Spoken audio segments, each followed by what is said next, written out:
علم مومن کا کھویا ہوا مال ہے، جہاں سے ملے لے لو۔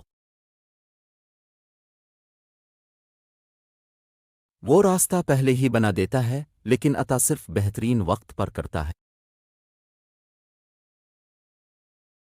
عقلمند ہمیشہ غم و فکر میں مبتلا رہتا ہے۔ حضرت علی رض زمانے کے پل پل کے اندر آفت پوشیدہ ہے۔ حضرت علی رض تم بڑوں کی عزت کرو، چوٹی تمہاری عزت کریں گے۔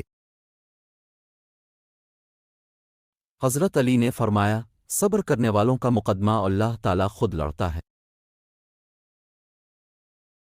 جو انسان یہ سمجھتا ہے کہ اللہ جو کرتا ہے وہ ہمارے لیے بہتر ہوتا ہے، وہ کمال کا ایمان رکھتا ہے۔ سچا سچائی کے اس مرتبہ تک پہنچ جاتا ہے جسے جھوٹا مکر و فریب سے نہیں پا سکتا۔ ناممکن بھی ممکن ہو جاتا ہے جب کوئی ہاتھ اٹھا کر اللہ تعالیٰ سے مانگتا ہے۔ حضرت علی جب تو کسی پر احسان کرے تو اس کو چھپا کر رکھ، اور جب تیرے ساتھ کوئی احسان کرے تو اس کو ظاہر کر۔